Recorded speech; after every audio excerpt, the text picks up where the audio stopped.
네. 저희는 이번 시간부터 본격적으로 머신러닝이 무엇인가 하는 걸 공부를 해볼 거고요. 음, 제가 이런 거는 원래 수업 시간에 잘 안 쓰는데 잠깐 개념 정리 좀 하고 가려고 이렇게 만들어 본 거를 좀 보여드리도록 하겠습니다.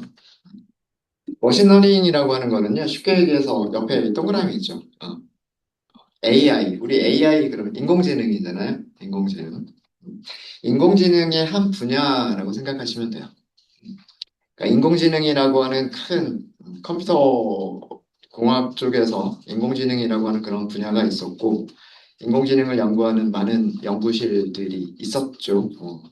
지금도 있고요. 지금도 있고. 그 인공지능을 만드는 그런 여러 가지 방법론들이 그동안 많았었어요. 생각보다 굉장히 오래된 분야입니다. 1950년대부터도. 그래서 뭐 과거에는 뭐 한 60년대, 70년대 인공지능으로 만들었던 게 뭐 체스 게임, 그래서 인간하고 체스 경기를 하기도 하고 뭐 그런 것들이 있었었어요. 그런 것들이 있었고 그런 그래서 뭐 그 과거에도 인공지능에 대한 그런 그 희망에 찬 그런 것들이 되게 많았었습니다. 컴퓨터가 정말 인간을 다 대신해서 모든 일을 할 것이다 뭐 이런 게 있었다가 그 인공지능에 대한 그런 기대가 많이 수그러들고 인공지능의 그 겨울이 왔었죠. 한 번 왔었죠. 한 번 왔었고요. 음. 그래서 어 그러다가 전통적인 인공지능을 개발하는 그런 방법론에서 약간 다른 방법론을 적용해서 머신러닝이라고 하는 방법론을 적용해서 인공지능을 만들어내게 됩니다. 그런 분야들이 굉장히 많은 성공을 이뤘어요.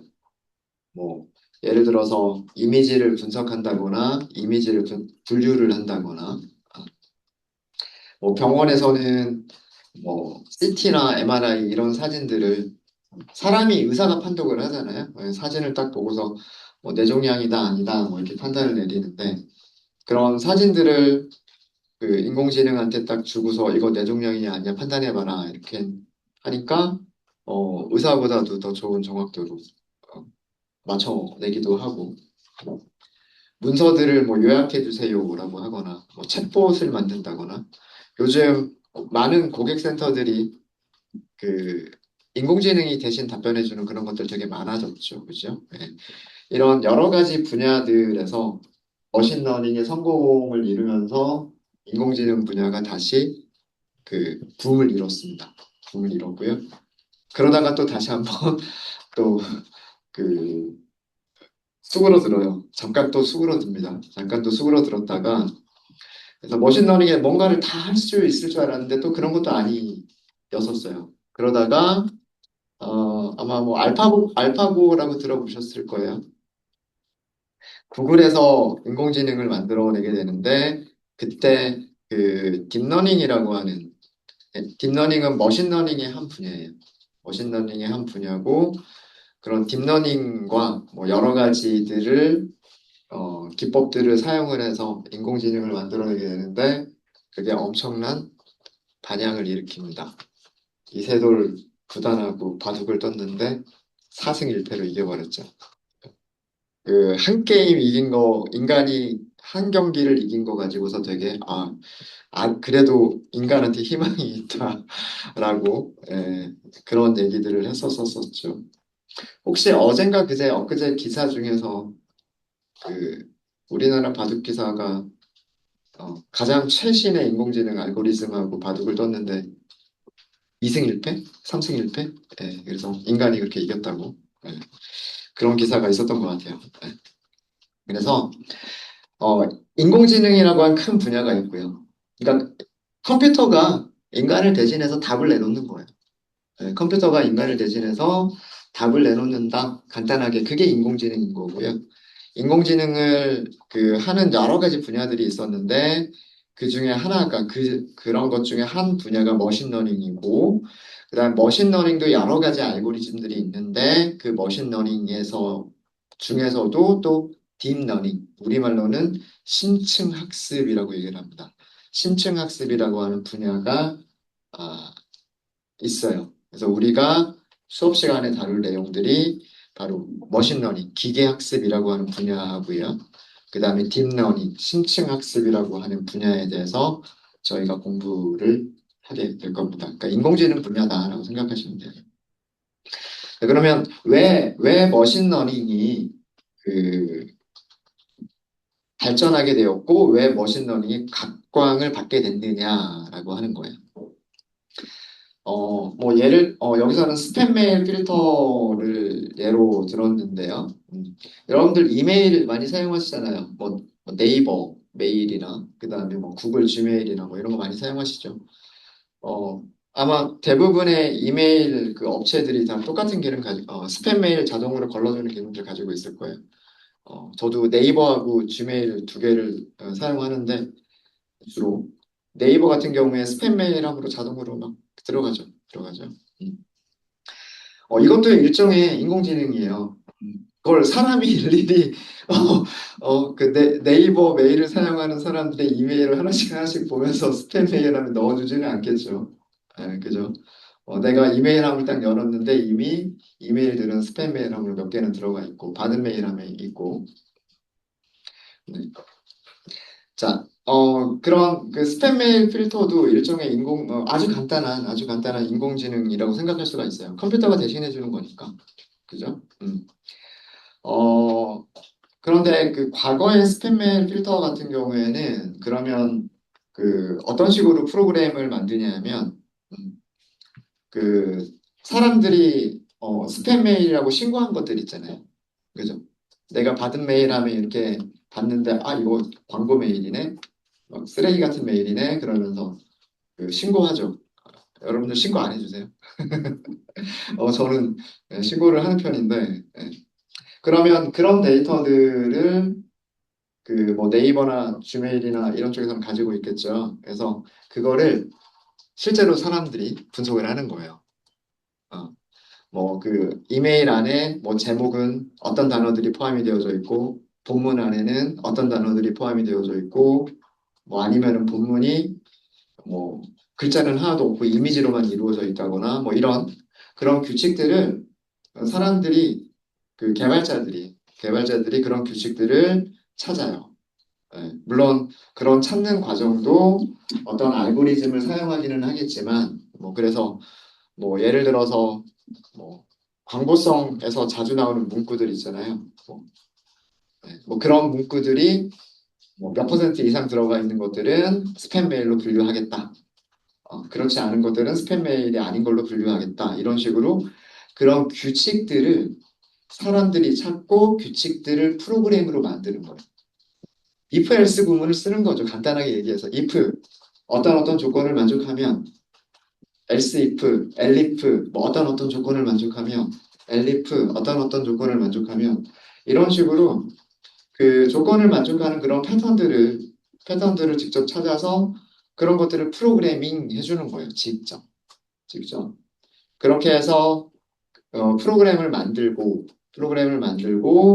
그런 충분히 테스트를 하겠죠. 테스트를 하면서 지금 현재까지 우리가 만든 규칙으로는 뭐 70%까지 정확도로 분류를 잘 하고 있다.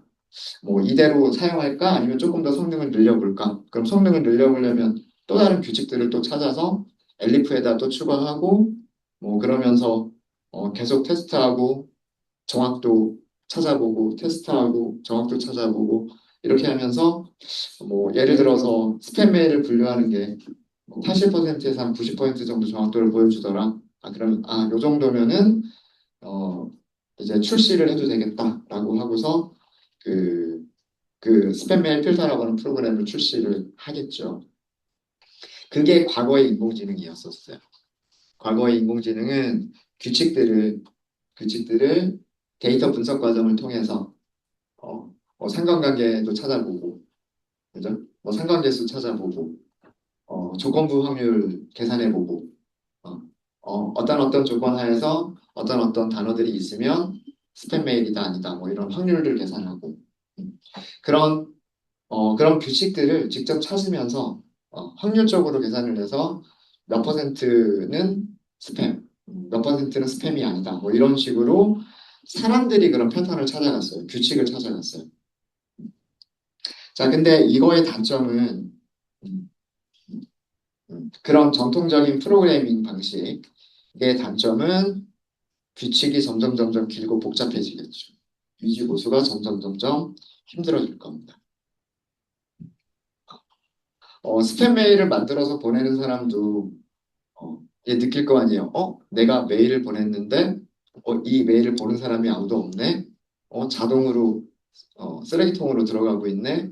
이런 것들을 그 모니터링 하겠죠. 모니터링 하면 이제 그 메일에 들어가는 제목이나 본문에 들어가는 문구나 아니면 이미지나 이런 것들을 바꿔가면서 그죠? 네. 그러면서 스팸 메일을 보내는 사람도 규칙을 바꿔가니까 그 프로그램을 만드는 사람도 어떻게 해야 되겠어요? 새로운 패턴의 새로운 패턴의 그 스팸 메일들이 나오게 되니까 이제 거기에서도 또 새로운 규칙들, 새로운 조건부 확률들, 이런 것들을 계산하면서 규칙을 계속 추가를 해 나가야 되겠죠. 그렇다고 해서 뭐 기존에 만들어져 있었던 규칙을 또 지울 수는 없을 거예요. 걔네들은 걔네들 나름대로 또 정확도를 보여주고 있었으니까. 그러니까 계속 이렇게 싸우는 거죠. 개발자랑 스팸메일을 보내는 사람이랑 규칙을 추가하고 규칙을 바꾸고 규칙을 추가하고 규칙을 바꾸고 이렇게 하면서 그러다 보면 점점 프로그램은 복잡해지기만 하고 나중에 사람들은 이 프로그램을 이거 어떻게 고쳐야 되지? 뭐 이런 수준에 오게 되는 거예요. 그래서 그러면 방법을 바꿔본 거예요. 데이터를 학습하는 방법을 프로그래밍하자. 음. 사람들이 데이터를 분석하면서 어떤 패턴을 찾아나가는 게 아니라 패턴을 찾아나갈 수 있는 방법을 프로그래밍을 하고 그리고 그 프로그램한테 데이터만 주는 거죠. 그러면 프로그램이 스스로 데이터에서 어떤 패턴이나 규칙들을 찾아내는 거. 자, 그게 머신러닝이에요. 말 그대로 기계가 학습을 하는 거죠. 기계가 데이터를 학습함으로써 그 데이터 안에 숨어 있는 규칙들, 사람들은 찾기 되게 어려웠었던 규칙들을 그러니까 다시 얘기해서 컴퓨터가 찾아주는, 그래서 그런 방식으로 프로그램을 만드는 방식이 바뀌게 된 거예요. 자, 이렇게 하니까 어, 처음에 그 데이터를 학습하는 방법만 잘 프로그래밍을 하게 되면요. 물론 그것도 그 유지 보수는 돼야 될 거예요. 학습하는 방법도 여러분들 공부하는 방식 생각해 보세요. 어떤 사람은 아침에 공부하는 게 좋은 사람이 있고, 어떤 사람은 저녁에 공부하는 게 좋은 사람도 있고, 사람들마다 학습하는 방법이 다르잖아요. 그런 것처럼 학습하는 방법도 프로그램으로 업데이트를 해주긴 해야 되겠지만, 사람이 직접 규칙을 찾고 패턴을 찾고 거기다가 if, elif를 추가하는 것보다는 유지보수를 해야 될 코드가 훨씬 적어지겠다라고 하는 거예요. 학습하는 방법을 잘 만들어 놓기만 하면 그 다음에 새로운 스팸 메일이 쌓이더라도요. 그 새로운 스팸 메일을 이미 만들어진 프로그램한테 넣어주기만 하면 음, 학습하는 방법을 알고 있는 데이터에서 패턴을 찾아갈 수 있는 그런 방법을 알고 있는 프로그램한테 새로운 스팸 메일을 주면 그러면 새로운 규칙은 그 프로그램이 알아서 찾아줍니다. 이게 머신러닝인 거예요. 그래서 프로그램의 유지 보수가 쉬워지고 사람의 어떤 별도의 작업 없이 새로운 데이터에서 새로운 규칙들을 스스로 찾아가면서 추가를 하면서 그 스팸 메일 스팸 메일 프로그램이 그 업그레이드가 되는 거죠. 그래서 그 과거의 그 인공지능 방식이 복잡해지고 유지 보수가 힘들었다면 현재의 머신러닝은 그런 어떤 변화에 자동으로 적응할 수가 있고 유지 보수가 쉬워지기 때문에 머신러닝이 각광을 받게 됐던 거예요. 그래서 현재까지도 많이 성공을 이루고 있습니다. 저희가 그 다루게 될 머신러닝의 여러 가지 알고리즘들이 의외로 생각보다 간단해요.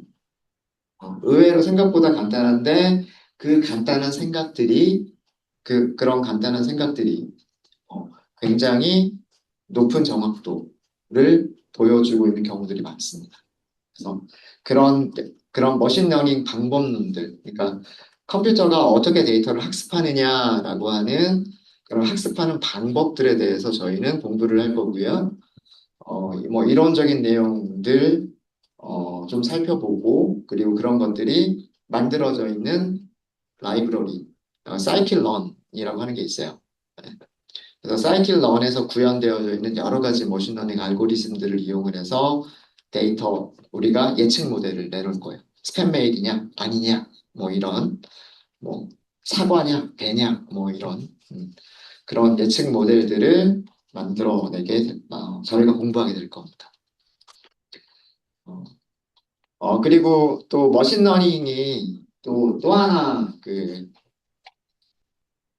각광받게 됐었던 이유가 뭐냐면 데이터 마이닝이라고 부르는 분야인데 사람들이 알고리즘을 직접 만들면서 어떤 패턴을 찾아 나갈 때보다 어, 컴퓨터한테 학습 방법만 프로그래밍 시켜놓고 컴퓨터가 어떤 패턴을 찾으라고 했을 때, 사람은 생각지도 못했던 어떤 패턴을 컴퓨터가 찾아주기도 하더라. 라는 거예요. 네. 그 마이닝이라고 하는 게 뭐예요? 뭐죠? 광산에서 뭐 이렇게 채굴하는 거를 마이닝이라고 얘기를 하잖아요. 뭐 금광이면 금을 이렇게 하는 거고, 뭐 석탄이면은 석탄을 이렇게 채굴하고 그런 거를 마이닝이라고 얘기를 하는데, 그러니까 이게 데이터를 파다 보면, 그죠? 데이터를 파다 보면 어떤 패턴을 연관관계를 어떤 추세를 발견하게 되기도 하는데 사람들이 뭐 우리가 뭐 분석을 해봤잖아요. 시각화도 해보고 그다음에 뭐 상관계수도 계산해보고 산점도도 그려보고 예, 뭐 그런 식으로 사람들이 이렇게 하나씩 하나씩 하는 것보다 어 학습 방법을 알고 있는 컴퓨터한테 자, 이 데이터 가지고서 뭔가 해봐라고 했었더니 컴퓨터가 어떤 패턴들을 알려주더라라고 하는 거죠. 거기에서 어떤 새로운 인사이트들을 발견, 겉으로 보이지 않았었던 어떤 인사이트들을 발견하게도 된다라고 하는 게 그게 데이터 마이닝입니다. 어, 가장 대표적인 것 중에 하나가 뭐냐면 이게 진짜인지 아닌지는 모르겠어요. 뭐 저도 그냥 어떤 책에 있는 거라 그게 정말 진짜인지 아닌지 모르겠는데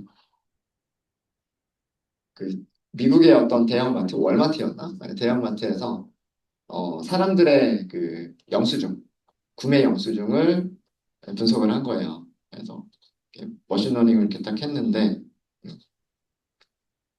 그 영수증을 분석하는 이유가 뭐냐면 요즘은 뭐 온라인으로 많이들 구매하기 때문에 뭐 실제로 대형마트를 직접 가거나 이렇게 구매하는 게 별로 많지는 않지만 과거에는 뭐 우리나라도 이마트나 뭐 롯데마트나 뭐 이렇게 직접 가가지고 장바구니 끌면서 그죠? 카트 끌면서 이렇게 상품들 집어넣고 오잖아요. 그 상품들이 아무렇게나 진열되어 있을까요? 아니죠. 사람들의 동선을 생각해서 상품들을 진열을 한단 말이에요. 그죠? 음. 예를 들어서 소주나 맥주 같은 것들이 그 주류 코너에 이렇게 매대에 있는데 가끔씩 보면은요 정육 코너에 술이 몇 병씩 이렇게 쌓여 있기도 하고 그런 경우도 있어요. 자, 왜 그럴까요? 사람들한테 고기 사면서 술도 같이 사가지고 집에서 술 한잔 하면서 고기 구워 먹어라 유도하기 위한 거잖아요. 그 다음에 항상 그 계산대 앞에는 껌, 사탕 이런 것들이 항상 있어요. 그죠? 그냥 가볍게 계산하기 직전 계산하는 거 기다리다가 그냥 가볍게 껌이나 하나 살까? 이런 것들을 배치를 한단 말이에요.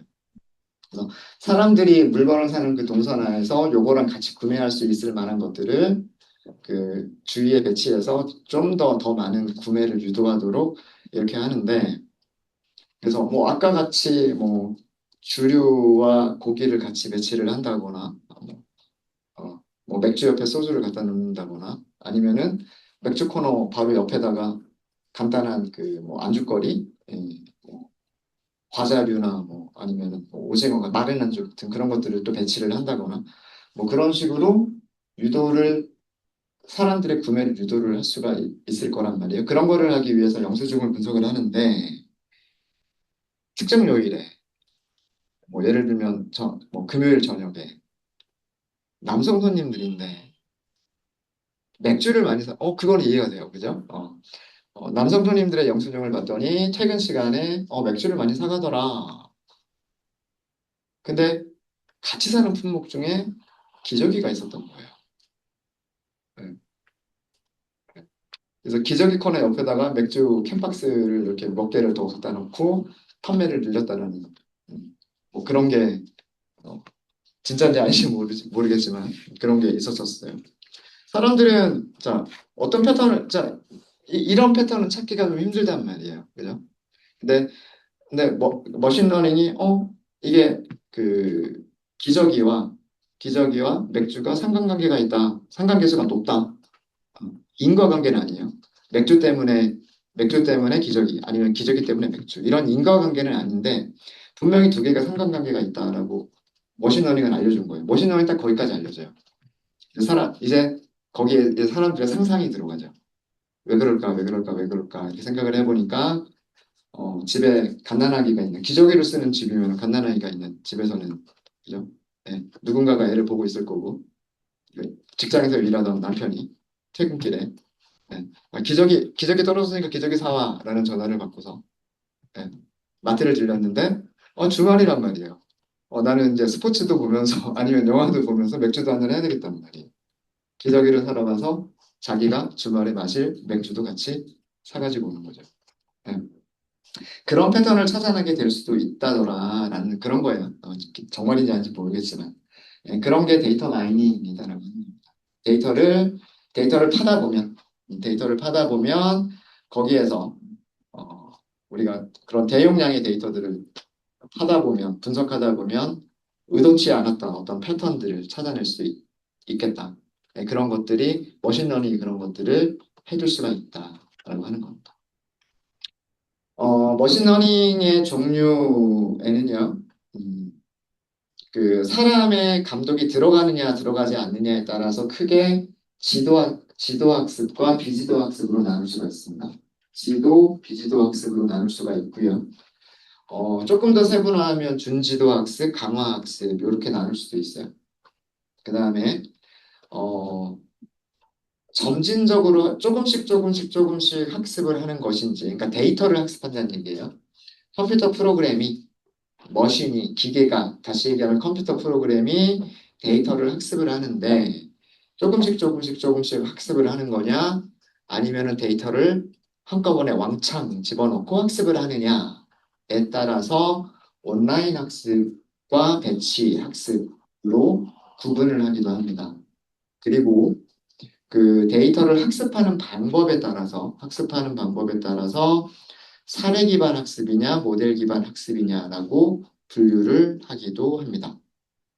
그러니까 이거는요, 그러니까 예를 들어서 오늘 저희가 그 최근적 이웃이라고 하는 알고리즘을 공부할 거예요. KNN이라고 하는 알고리즘을 저희가 오늘 공부를 할 건데, 그 KNN이라고 하는 알고리즘이 있으면요, KNN 알고리즘은 사람이 감독이 들어가느냐 들어가지 않느냐라는 분류에서는 지도학습에 들어가요.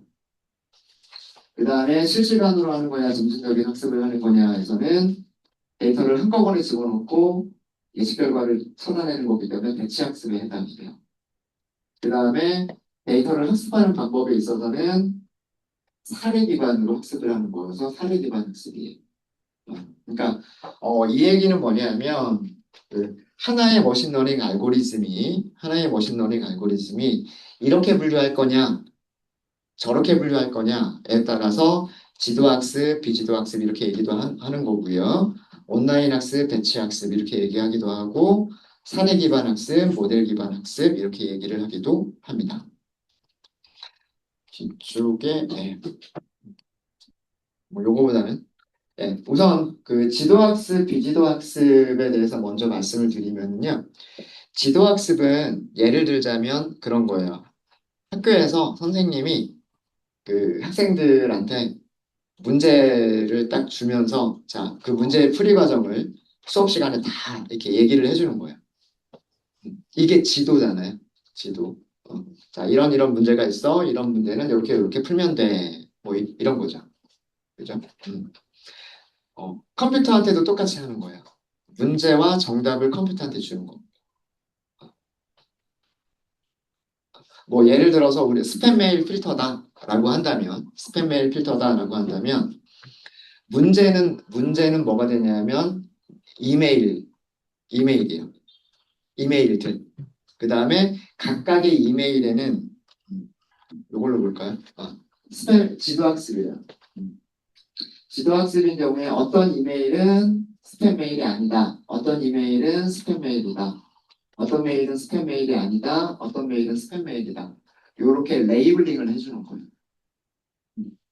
여기에 규칙을 컴퓨터한테 알려주는 게 아니고요. 이메일의 내용과 그 다음에 그 이메일은 스팸 메일이 아니다. 이메일의 내용과 그 메일은 스팸 메일이다. 이렇게 레이블링된 자료들을 알고리즘한테 주는 거예요.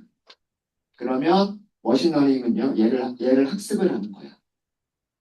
얘를 학습을 해서 거기서 자기가 판단을 자기가 패턴을 찾는 거죠. 컴퓨터가 어떤 패턴을 찾아서 이제 실제로 우리가 하고 싶은 건 뭐예요? 새로운 이메일이 왔어요. 컴퓨터한테 예측을 시키는 거죠. 자, 얘는 스팸 메일이야, 스팸 메일이 아니야 라고 알아맞혀 봐라 이거예요. 이게 지도 학습이에요. 이해되셨습니까? 그러니까 데이터를 학습을 시키는데 레이블링된 데이터들을 컴퓨터한테 기계한테 제공을 해서 스스로 어떤 패턴이나 규칙을 찾아가게끔 하고 그 그거를 기반으로 해서 새로운 데이터가 들어왔을 때 그 A인지 B인지라고 하는 거를 하도록 하는 게 그게 지도학습이에요. 스팸 필터는 분류 문제고요. 분류 문제고 회계 문제도 있을 수가 있어요. 회계는 숫자 값을 예측을 하는 거예요. 숫자 값을. 뭐 예를 들어서 이게 뭐라 그럴까요? 어떤 주식 가격이라고 생각을 해보죠. 이게 주식 가격이라고 생각을 해볼게요. 어떤 조건에서는 주식 가격이 이렇게 됐었고, 어떤 조건에서는 주식 가격이 이렇게 됐었고, 어떤 조건에서는 주식 가격이 이렇게 됐어요. 네. 과거의 데이터들을 알고 있으니까 우리는 얘를 기계한테 이걸 주는 거예요. 이 값일 때는 주식이 여기다. 이 값일 때는 주식이 여기다. 이 값일 때는 주식 가격이 여기다. 이렇게 주는 거예요. 자, 이것도 레이블링이 되어져 있는 데이터. 레이블링이 되어져 있는 데이터죠. 그죠? 네. 문제와 정답이 있어요. 문제, 정답이 있어요. 그죠? 이거를 지도학습이라고 하는 거예요. 데이터와 그 다음에 그 데이터에 레이블링 되어서 정답을 주면 이제 찾아요. 자기가 알아서. 그런 다음에 어떤 새로운 조건이 들어왔는데 이때는 주식 가격이 얼마일까 예측해봐라 이렇게 하는 거예요. 그건 숫자를 예측하는 거죠. 그러면 아마도 기존의 데이터에서 이 비슷한 것들이 이런 주식 가격들을 가지고 있었을 때니까 컴퓨터는 이런 가격들의 뭐 평균을 계산한다거나 뭐 음, 어떤 알고리즘에 의해서 여기 있는 주식의 가격을 예측해낼 수가 있겠죠. 그죠? 그러니까 이미 쌓여져 있는 데이터와 그 쌓여져 있는 데이터의 레이블들을 컴퓨터한테 학습을 시켜서 그 다음에 새로운 데이터가 들어왔을 때 분류를 하거나 숫자를 예측하게 하는, 회귀를 하게 하는 그런 학습이 지도학습이에요. 지도학습이고요. 그 다음에 비지도 학습은 그 레이블이 달려있지 않는 레이블링이 안 되어져 있는 데이터를 가지고서 직접 컴퓨터가 그냥 알아서 해라 라고 하는 게 비지도 학습입니다. 비지도 학습에는 뭐 군집, 클러스터링, 뭐 그다음에 뭐 이상치 찾기, 시각화 이런 분야들이 있는데요. 그중에서 저희가 비지도 학습 중에서도 군집화, 클러스터링에 대해서는 저희가 수업 시간에 다룰 겁니다. 다룰 거고요. 뭐 시각화도 우리가 해볼 거 필요한 경우에 뭐 이렇게 할 거니까. 자, 군집이라고 하는 걸 말씀을 드릴게요. 군집은 분류랑 되게 비슷해요. A냐, B냐, C냐 이렇게 분류하는 거예요. 분류하는 건데 지도학습과 클러스터링의 차이점은 뭐냐면 뭐 예를 들어서 초등학교 1학년 교실이라고 할게요. 아니면 유치원 교실이라고 할게요. 그러니까, 선생님이 어떤 그 도형 조각들을 학생들한테 맞춰요. 학생들한테 주면서 자, 요거는 삼각형이야. 삼각형은 모양이 여러 가지로 생길 수 있겠죠. 이렇게 생긴 것도 있을 거고, 이렇게 생긴 것도 있을 거고요. 뭐 길게 생긴 것도 있을 거고, 아니면 넓게 생긴 것도 있을 거고. 삼각형의 모양이 가지각색일 거 아니에요. 삼각형도 뭐 이렇게 생긴 것도 있을 거고, 이렇게 생긴 것도 있을 거고, 다양하게 있겠죠. 그죠? 그러면서 이런 여러 가지 도형들을 학생들한테 주면서 이쪽은 우리가 삼각형이라고 부르는 거야. 이쪽은 삼각형이라고 부르는 거야. 이렇게 학생들한테 다 알려주는 거예요. 자, 이거는 뭐예요? 지도학습이죠. 그죠? 이렇게 알려준 다음에 학생들한테 자, 여기 바구니가 두 개가 있으니까 이 바구니에다가 여기는 삼각형을 넣고 여기는 삼각형을 넣어서 정리해라고 하면 학생들이 어, 이제 이 조각들을 삼각형에 넣고 사각형에 넣고 이렇게 하겠죠. 어떤 학생은 틀리는 학생도 있을 거예요. 네. 얘를 삼각형에 넣고 이런 학생도 있을 수 있어요. 그죠? 그죠? 네. 어쨌든 이게 지도학습이라는 얘기예요. 어, 우선 모든 사례들에 대해서 이쪽은 삼각형, 이쪽은 사각형이라고 하는 레이블들을 다 알려준 다음에 그 다음에 자, 삼각형과 삼각형을 분류해라고 하는 게 이게 지도학습. 이게 지도학습이고요. 비지도학습은 그냥 학생들한테 그 도형들을 다 던져주고서 그냥 가지고 놀아라고만 하는 거예요. 그러다가 시간 지난 다음에 자, 여기 바구니 두 개가 있어. 요 바구니 두 개에다가 그 가지고 놀던 도형들을 정리해. 이렇게만 하는 거예요. 어떻게 정리해라고 한 것도 아니고. 그죠? 자, 그러면 학생들은 어떻게 하겠어요? 그냥 마구잡이로 막 집어넣는 학생들도 있을 거고요. 비슷하게 생긴 것들을, 이쪽에 비슷하게 생긴 것들, 이쪽에 좀 다르게 생긴 것들을 뭐 자기 나름대로 뭐 이렇게 해서 넣는 학생들도 있겠죠. 그게 비지도학습이에요. 선생님은 한 번도 삼각형이다, 사각형이다라고 한 걸 말해준 적이 없어요. 근데 컴퓨터한테 자, 이런 거 있는데 네가 비슷한 것들끼리 한번 모아봐. 라고만 한 거예요. 뭐 삼각형끼리 모아라, 동그라미들끼리 모아라, 사각형끼리 모아라 이렇게 얘기를 하지도 않았고 그냥 자 이런 거 있으니까 자, 네가 알아서 비슷한 것들끼리 이렇게 묶어봐라고 하는 거예요. 그게 클러스터링이라고 부르는 거고요. 그게 비지도학습. 그러니까 레이블이 되어져 있지 않은 데이터를 가지고서 컴퓨터한테 학습을 시키는 거. 그게 비지도학습입니다. 비지도학습. 준지도학습이라고 하는 거는요. 준지도학습이라고 하는 거는 지도학습이 약간 섞여 있는 비지도학습인 거예요. 지도학습이 약간 섞여 있는 비지도학습인 건데, 아까처럼 클러스터링과 유사해요. 클러스터링과 유사한데, 막 던져주고서 그 중에 몇 개에 대해서만 알려줍니다. 이 몇 개가 얘는 삼각형이야, 얘는 사각형이야라고 하는 거를 모든 데이터에 대해서 다 알려주는 게 아니라 일부에 대해서만 컴퓨터한테 알려주는 거예요. 근데 이걸 알려주려면 전문가가 있어야 되겠죠. 그죠? 어떤 전문가가 특정 몇 개는 얘는 삼각형, 얘는 사각형 하고서 알려주면 컴퓨터는 이거를 기반으로 해서 얘를 기반으로 해서 이쪽에 있는 것들은 삼각형이다라고 자기가 분류하고 저는 모르는 것들은 이쪽에 있는 것들은 사각형이다라고 분류를 하게 됩니다. 그러니까 약간의 지도학습이 섞여 있는 비지도학습인 거죠. 네, 이런 거를 준지도학습이라고 얘기해요. 준지도학습. 근데 저희가 준지도학습은 그렇게 다루지는 않을 거예요. 다루지는 않을 건데 사실 클러스터링하고요. 이 준지도학습은 여러분들 실제로 보신 분들이 계실 거예요. 저도 사실 깜짝 놀랐었는데 요즘 스마트폰들 많이 사용을 하니까 그 사진 어플, 갤러리 어플 많이 사용하시죠? 뭐 아이폰에도 포토가 있고 안드로이드에도 구글 포토 있고 그렇잖아요. 그죠? 그래서 내가 예전에 찍었던 사진들 보려고 사진 갤러리 앱 딱 들어갔는데 혹시 그런 적 보신 적 있으세요? 이 사람이 이 사람하고 같은 사람인가요? 하고 물어보는 그런 거 본 적 없으세요? 어, 저는 한 번 본 적이 있는데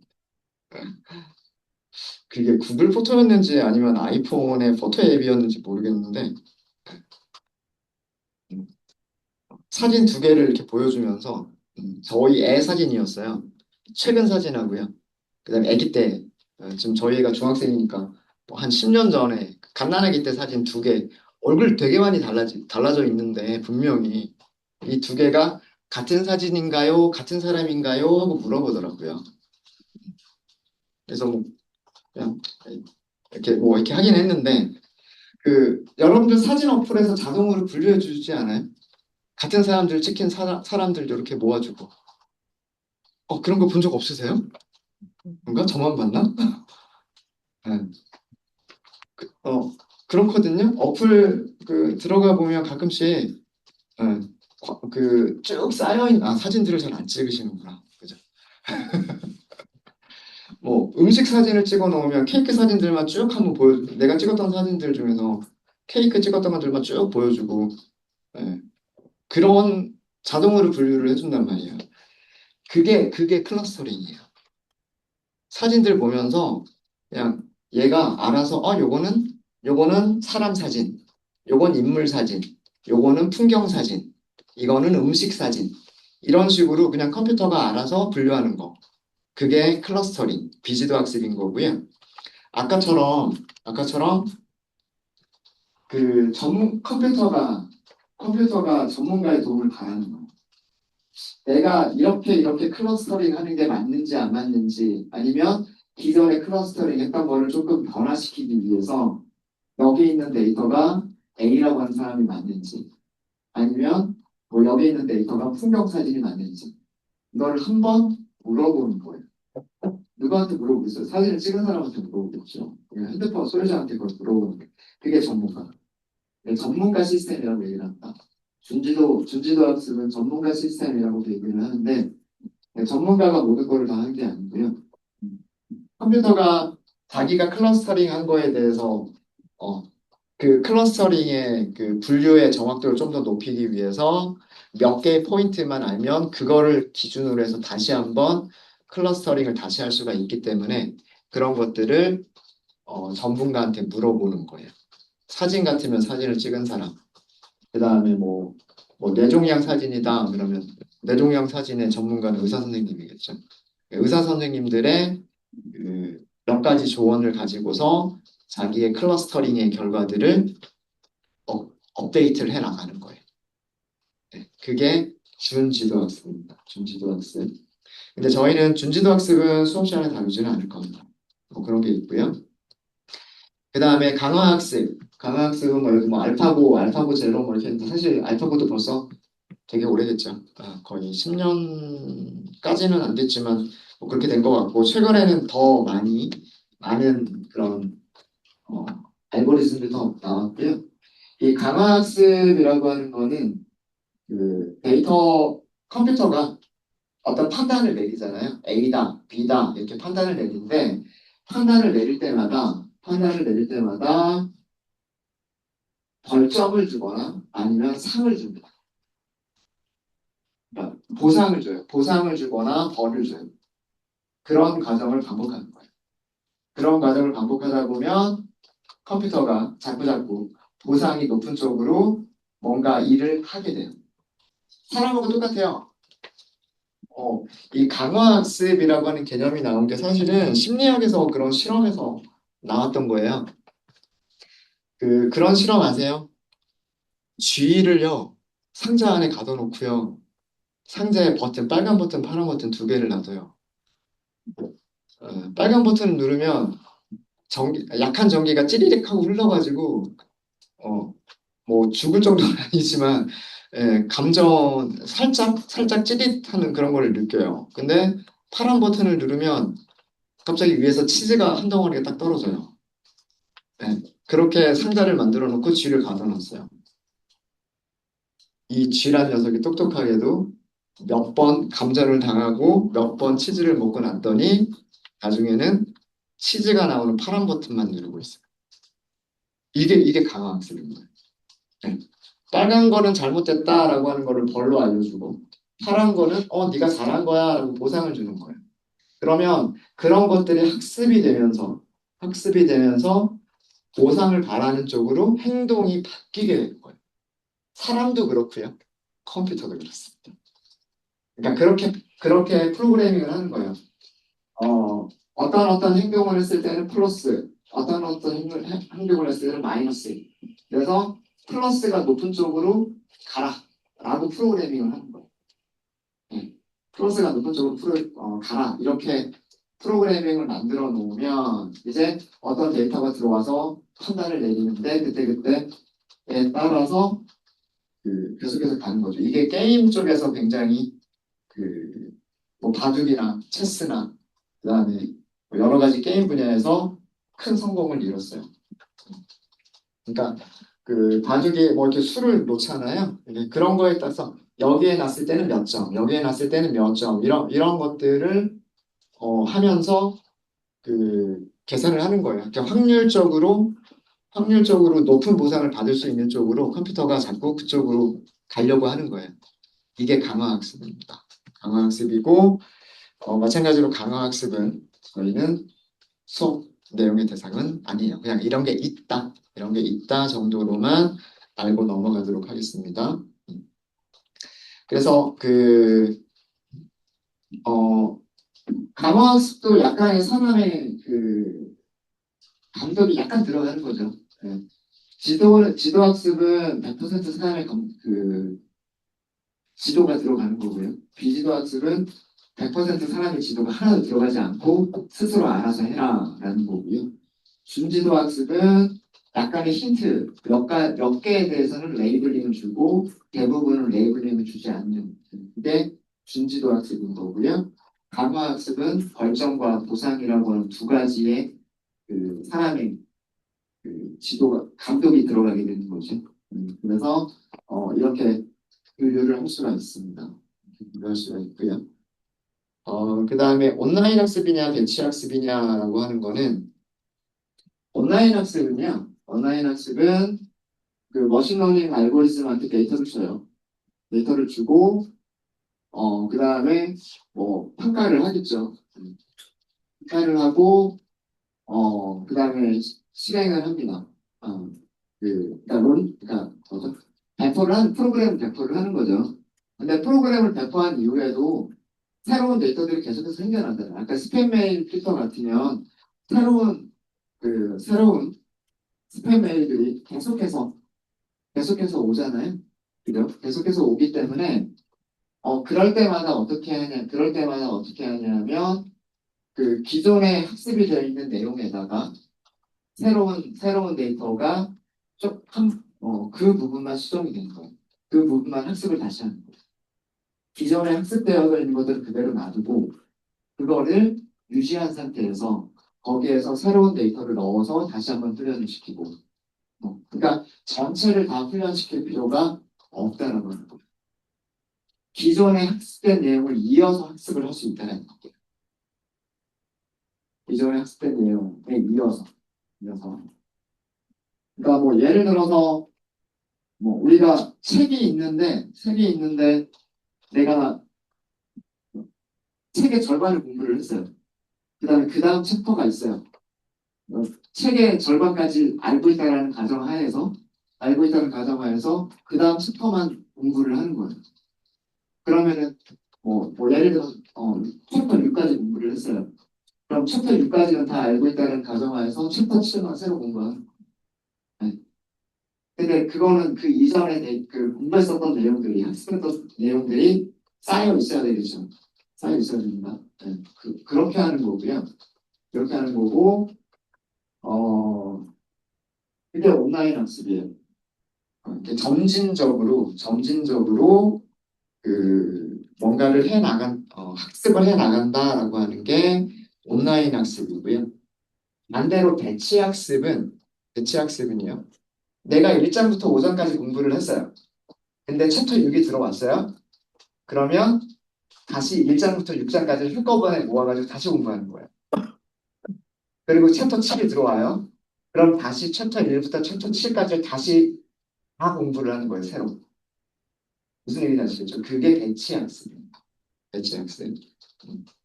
뭐, 이거는 우리가 학습을 시킬 때 대치를 선택을 할 거냐, 온라인을 선택할 거냐라고 하는 거는 선택을 할 수가 있어요. 각각의 모델들마다. 그 다음에 사례 기반, 이거는 분류 기준이 이거죠. 분류 기준이 단순하게 알고 있는 데이터와 새 데이터를 비교만 하는 것이냐, 아니면 데이터셋에서 패턴을 발견하는 것이냐. 이거에 따라서 사례 기반이냐, 모델 기반이냐로 나눌 수가 있는데, 자, 이거는 무슨 얘기냐면, 여기까지만 하고 저희 쉬는 시간 갖도록 할게요. 어, 아, 아까 분류를 기준으로 해서 말씀을 드리면요. 우리가 분류를 해야 될 게 삼각형과 사각형이라고 하는 두 개의 도형이 있어요. 두 개의 도형이 있으면, 그렇게 해서 어떤 새로운 도형 하나가 있어요. 새로운 도형 하나가 있으면, 사례 기반 학습에서는 뭐냐면, 기존에 자기가 알고 있는, 얘는 삼각형이야, 얘는 사각형이야, 라고 알고 있는 도형들이 있었잖아요. 그죠? 이 X라고 하는 도형이 삼각형하고 비슷하게 생겼는지 사각형하고 비슷하게 생겼는지를 계산을 하는 거예요. 그래서 어느 쪽에 더 비슷한지를 계산해서 그쪽으로 분류를 해주는 거예요. 이게 사례 기반. 이게 사례 기반입니다. 오늘 저희가 공부하게 될 그 최근접 이웃이라고 하는 KNN이라고 하는 알고리즘이 사례 기반의 대표적인 그런 머신러닝 알고리즘입니다. 근데 모델 기반 학습이라고 하는 거는 뭐냐면, 그러니까 얘는 정말 단순하게 비교를 하는 거예요. 이 X가 삼각형인지 사각형인지를 알기 위해서 내가 삼각형이라고 알고 있었던 도형과 사각형이라고 알고 있었던 도형하고 비교를 하는 거예요. 비교를 해서 어느 쪽에 더 가까운가를 뭐 점수로 계산을 하거나 확률로 계산하거나 뭐 그렇게 해서 결과를 내놓는 거. 얘네들이 사례인 거죠. 이그젠플. 이그젠플이라고 부르기도 하고 인스턴스라고도 부르기도 하는 거예요. 사례, 예제라는 뜻이에요. 예제. 이그젠플이라는 뜻이잖아요. 이그젠플을 기반으로 해서 예측을 내놓는 것을 사례 기반 모델이라고 얘기를 하는 거고요. 모델 기반 학습이라고 하는 거는 뭐냐면 모델을 만든다는 얘기예요. 수학적인 모델을 만든다는 얘기예요. 수학적인 모델. 그러니까 이쪽은 삼각형이고 이쪽은 사각형이에요. 자, 그래서 수학적으로 공식을 찾아요. 평면의 방정식을 찾아요. 단순한 직선도 아니고 곡선이잖아요. 이 곡선의 방정식을 찾아요. 곡선의 방정식을 찾아서 곡선 위쪽에 있는 거는 삼각형, 곡선 아래쪽에 있는 거는 사각형. 이 곡선을 찾을 수만 있으면 그죠? 이건 수학적인 모델이죠. 그죠? 요거는 수학적인 모델이. 이렇게 수학적인 모델을 찾아서 자 이제 우리는 x가 삼각형인지 사각형인지를 알고 싶어요. 그럼 x를 이 곡선의 방정식에다 넣어보면 되잖아요. x가 곡선의 위쪽에 있느냐 곡선의 아래쪽에 있느냐를 수학 공식에다 넣기만 하면 되죠. 이게 모델 기반 학습이에요. 모델 기반 학습. 그러니까 기존에 학습이 되어져 있는 데이터들과의 유사성을 가지고서 예측을 내놓느냐 이게 사례 기반 학습이고요. 그 다음에 학습한 데이터를 통해서 수학적인 모델을 만들어내느냐 그래서 수학적인 모델을 만들어내서 그 공식에 의해서 A다, B다, 뭐 이렇게 예측을 하는 것을 모델 기반 학습이라고 얘기를 합니다. 저희가 공부하게 될 여러 가지 그 머신러닝 알고리즘들이 있는데요. 어떤 알고리즘들은 사례 기반 학습에 포함이 되고요. 어떤 것들은 모델 기반 학습에 포함이 되게 될 겁니다. 그래서 우리가 그런 알고리즘들을 공부할 때마다 뭐 얘가 사례 기반이냐, 얘가 모델 기반이냐라고 하는 것들을 어, 말씀을 드릴 겁니다. 그래서 저희가 머신러닝 시간에 하게 될 거의 대부분은 지도학습이에요. 거의 대부분 지도학습이고, 지도학습이 사회 기반 학습일 수도 있고, 모델 기반 학습일 수도 있습니다. 그리고 지도학습을 다 다룬 다음에 비지도학습에 대해서 공부를 할 거고요. 가장 대표적인 클러스터링에 대해서 저희가 공부를 할 거예요. 그래서 머신러닝에서 저희가 공부할 때 여기에요. 지도학습, 비지도학습, 그 다음에 사례 기반 모델, 그 다음에 모델 기반 모델이라고 하는 그런 분야들을 저희가 공부하게 될 겁니다. 이게 끝나고 나면 이런 머신러닝 여러 가지 알고리즘을 공부하고 나면 이제 그 다음에 저희가 할 거는 이런 머신러닝 분야들 중에서도 심층학습이라고 하는 분야가 나오고요. 지금 현재 여러분들 제일 많이 사용하시는 GPT, 뭐 구글 제미나이, 뭐 퍼플렉시티 뭐 이런 것들이죠. 예, 전부 다 심층학습을 이용해서 거대 언어 모델을 이용해서 만들어진 그런 인공지능들이에요. 예, 거기까지 저희가 딥러닝 분야까지 저희 공부하게 될 겁니다. 네, 이렇게 해서 저희가 앞으로 어떤 것들을 학습해야 되고 그리고 어떤 그 용어들이 있는지를 좀 정리를 해드렸고요. 어, 졸리시죠? 그죠?